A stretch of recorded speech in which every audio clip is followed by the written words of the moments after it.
नमस्कार सांग मैंने समस्त को जय जगन्नाथ। दीर्घ 2-3 दिन व्यवधान पर नुआ भिड आणुची से आपण समस्त को क्षमा प्रार्थना करुँच विलम्ब जो जेहेतु किसी कम थिला और बहुत सारा जिनस चली तो मु भिड छाड़ी पार नी तो से दिन सकाळु सकाळु उठिकी निजर सब नित्यकर्म सारिकी मु सब फल कटाकटी लगी जाइली जमीक पिजुली को छोट छोट पीस करके काटी सेऊ को काटी कमला को छड़ेकी डालिंब को कदली अंगूर एमती सब मामार मोर सजड़ा सजड़ी करके भोग थाली सजई देइथिलु जेहेतु से दिन घरे पूजा हबार थिला तो पूजार मध्य समय आसला भाईना आसिकी पूजा आरंभ कर देइथिले।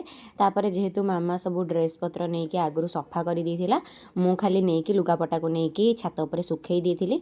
सुखई आसला बेलू सीढ़ी उपर एमती बरकोली ही थुआ होइतिला जोटा कि मो माँ लुण पानी रे भिजेकी सुखाए आउ आचार हवा पूर्वर ही आमे ताकू सब सारी देउ। आउ सत कथा आपण मैंने खाइला बेले एमती मजा लगे कि नहीं निश्चिंत जणैबे। तो मासे हेलाणी ये घंटाटा माने बैटरी सर जाइए आपको चेंज हो पारनी कि मन भी पड़ूनी जे घंटार बैटरी चेंज करार अच्छी बोली।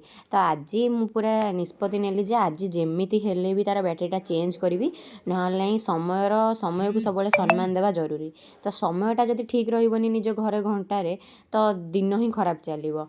तो से घंटारे नुआ बैटरी पकई देकी मुटा पुणी चढ़ा चढ़ी करके लगेदेली जेहेतु मोर हाइटा भगवान एत बड़ देइचंती तो चढ़िया को ही पड़ला एमती। तापर देखला बेलू मामा धनिया पत्र आंबुल किछिटा अदा धोईकी नहीं आउ लंका कंचा लंका ताकू नहीं ग्राइंडिंग करके भलसे गोटे धनिया चटनी बनईदेला। तो लंच रे मोर थिला अरुआ भात डालमा टमाट खटा सालाड ता सहित धनिया चटनी आ भजा। आपन को एमती खाया भल लगे कि नहीं निश्चिंत कमेंट करके जनइबे। आ मते सबुठारु एमती सात्विक खाइबाटा ही भल लगे मते अरुआ भात डालमा सहित एई भलिया खाया ही मते बहुत खुशी दिए खाइया को।